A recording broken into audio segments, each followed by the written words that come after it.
Hola, ¿cómo estáis? El Señor los bendiga pero muy buenos días. Hoy comenzamos a recorrer por 4 capítulos, una de las partes más conflictivas, podría decir así, de todo lo que nos trae el Deuteronomio. Y digo conflictiva porque los capítulos 27 al 30 contienen toda una lista de maldiciones y bendiciones que Dios promete al pueblo. Y lo interesante es que ambas cosas son prometidas por Dios. A veces pensamos que solamente Dios promete bendiciones, pero no es verdad, es una vista parcial de lo que dice la Escritura. Porque Dios promete también maldiciones. Y no es que Dios desee las maldiciones, no. Pero aquí hay algo que nosotros tenemos que entender. Tanto una cosa como la otra son el resultado de lo que yo obtengo. ¿Sí? Cuando yo soy obediente, puedo esperar la bendición. Cuando yo no soy obediente, lo único que me queda por esperar es la maldición. Y la maldición tiene que ver no con un deseo de Dios para conmigo, porque la Escritura no enseña esto. La Escritura dice claramente, el profeta Isaías lo menciona de una manera extraordinaria. Mis caminos son más altos que vuestros caminos.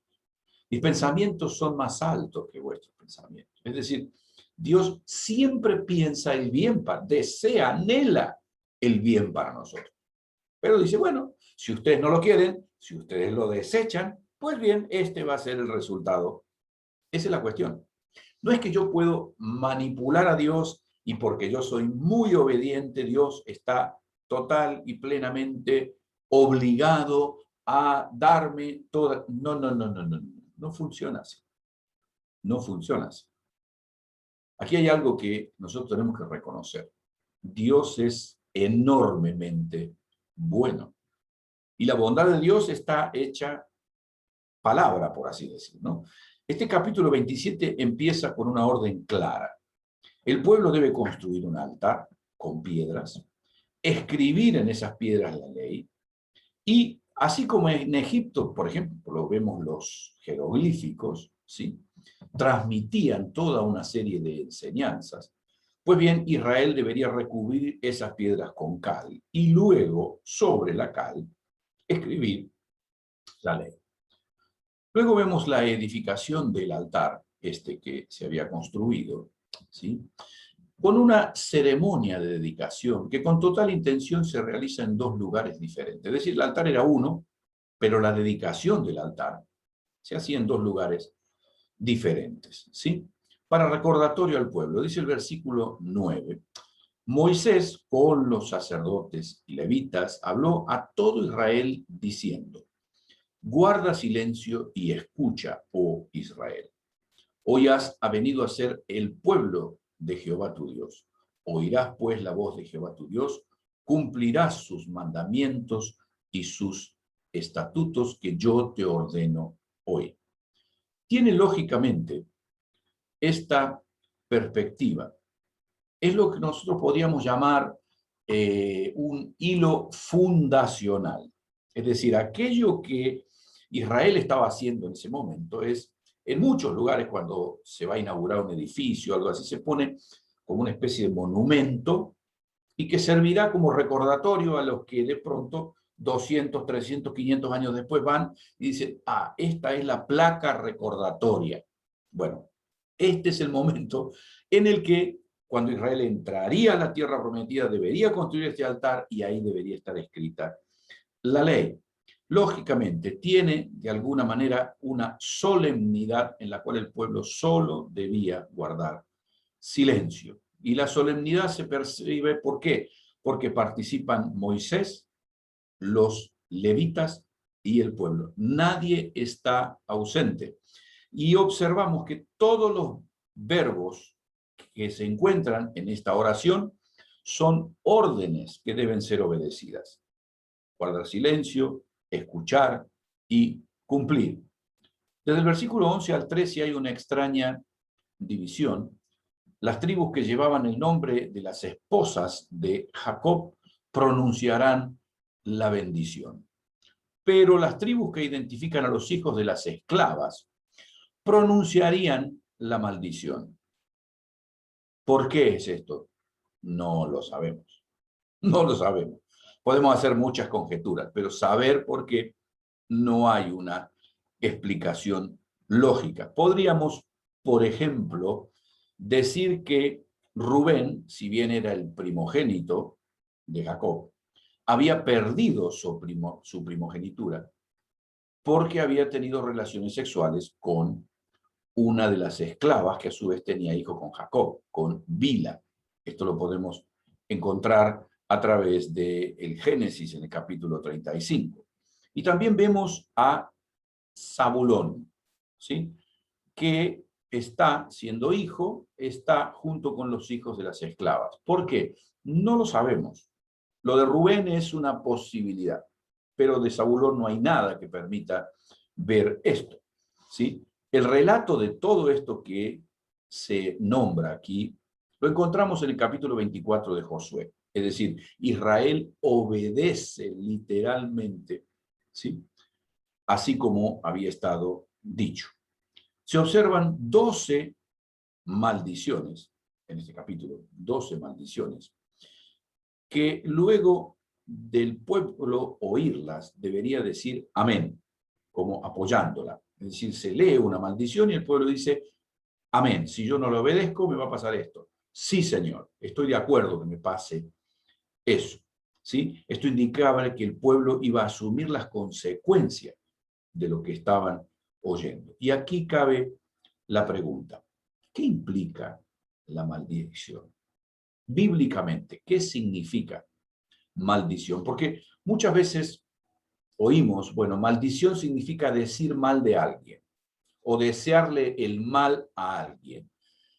Bíblicamente este concepto no es correcto, porque así como bendecir no quiere decir bien de alguien. Suena parecido, pero no es la verdad. Bíblicamente, ser maldito implica la persona que se ha rebelado contra Dios. La maldición que vemos en la Escritura es la consecuencia de la rebelión contra Dios.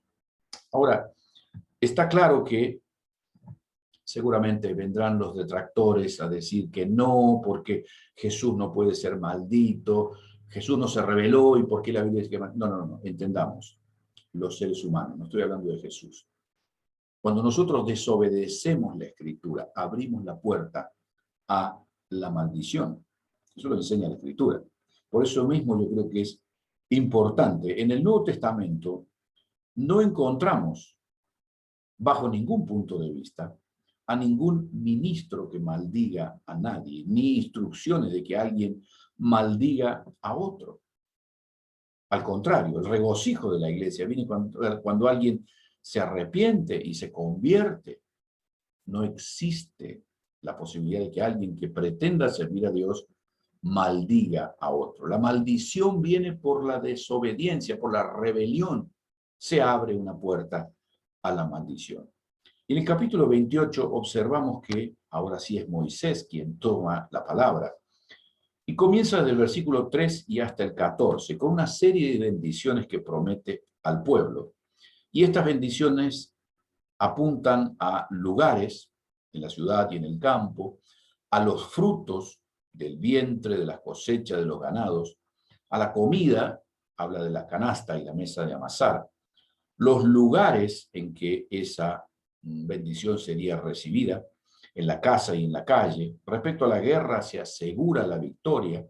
Respecto a la economía se habla de graneros y trabajos que serían prosperados, que Israel prosperaría en toda la tierra.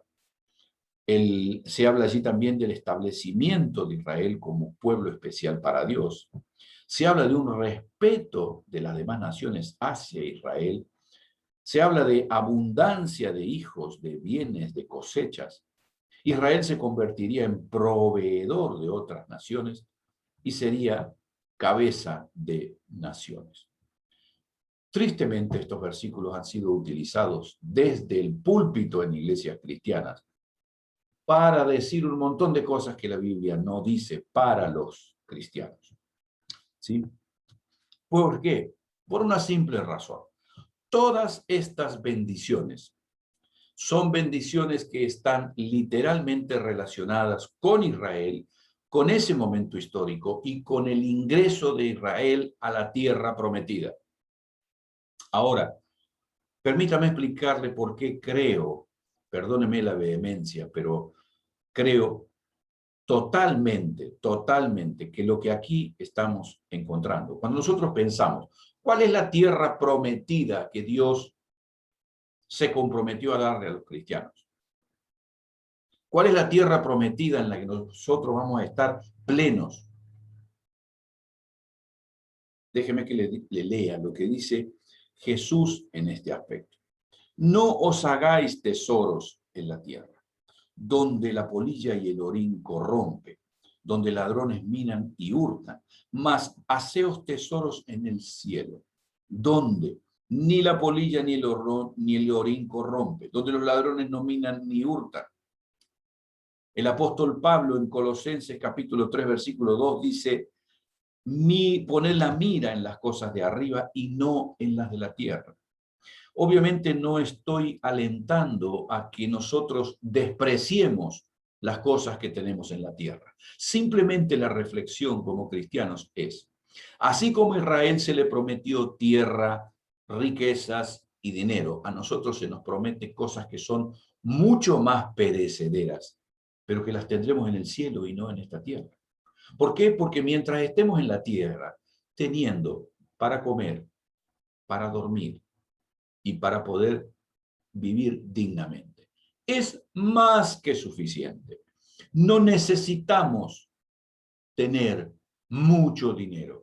No necesitamos vivir como hijos del rey, como por ahí en algunos lugares, delincuentes detrás de un púlpito proclaman. Absolutamente no. Las cosas que Dios nos da hoy, ok, disfrutémosla, pero no centremos nuestra atención en ellas. El Evangelio de la Prosperidad centra su atención en estas circunstancias, ¿sí? Todo está centrado en la tierra, en las riquezas materiales, y tristemente no pocos cristianos caen en esta situación. Caen en sus redes reclamando a Dios en tiempo de gracia lo que pertenece al nuevo pacto. Desde el versículo 15 al 68 se enumeran todo tipo de calamidades que ocurrirán a Israel. Muchas de ellas, la historia constata que así sucedió. Si Israel desobedecía, esto era lo que debía esperar. Y le pasó así. Las calamidades serían muchas más que las bendiciones y tienen el objetivo de exhortar a la obediencia, advertir sobre los resultados de la desobediencia. Como pueblo de Dios del nuevo pacto, tendemos a ver a Dios como solo aquel que nos trae bendiciones, ¿sí? Leemos el Señor es bueno, el Señor tiene deseos de bien para nosotros. Entonces, cuando tenemos un problema, automáticamente decimos el diablo, le echamos la culpa a este, al otro, y algunas cosas son literalmente consecuencias de nuestras propias elecciones. Nos rebelamos contra Dios y tenemos un problema. ¿Qué fue lo que pasó? ¿Sí? No tiene sentido. No tiene sentido. Hemos sido rebeldes para con lo que dice la Escritura y el resultado es que la maldición llegó hasta nuestra vida. Tengamos en cuenta esto. Pensar en Dios como que aquel que solo trae bendiciones es una versión parcial de Dios y antibíblica. De él proceden tanto la bendición como la maldición. Fue él quien creó el cielo y fue él quien creó la tierra y fue él quien creó el infierno. ¿Quién creen que lo creó? ¿Satanás? No, Dios creó el infierno. Dios creó a Satanás, ¿sí? Y fue él quien escribió. Así, fíjense cómo termina el capítulo 28, es tremendo. Así como Jehová se gozaba en haceros bien y multiplicaros, se gozará en arruinaros y en destruiros. y seréis arrancados de sobre la tierra a la cual entráis para tomar posesión de ella. Si Dios es el dueño de la historia y de nosotros depende subir al tren, Él es quien maneja. Nosotros nunca tendremos el control de hacia dónde y cómo va ese tren. De nosotros depende subir o intentar detenerlo. Nunca, jamás nadie lo pudo detener. Las consecuencias de la rebelión es la maldición. Esto es lo que dice la Escritura. Claramente, el desprecio, el menosprecio por la bendición de Dios abre una puerta a la maldición. Por eso el Proverbio 26:2 dice: como el gorrión en su vagar y la golondrina en su vuelo, así la maldición no viene sin causa. La maldición está preparada. ¿Para quién? Para aquellos que se rebelan contra Dios. Esto es lo que nos enseña la Escritura. Y esto no es que en el antiguo pacto era así y en el nuevo no. Aún hoy, tristemente vemos las consecuencias en la vida de muchos cristianos. Cuando desobedecemos a Dios, pagamos las consecuencias. Pagamos las consecuencias. La gracia nunca será un permiso para pecar. La gracia es la forma en que tenemos de retrotraernos de una actitud de rebelión para volvernos hacia una actitud de sumisión. Nos encontramos el día de mañana. Que el Señor os bendiga.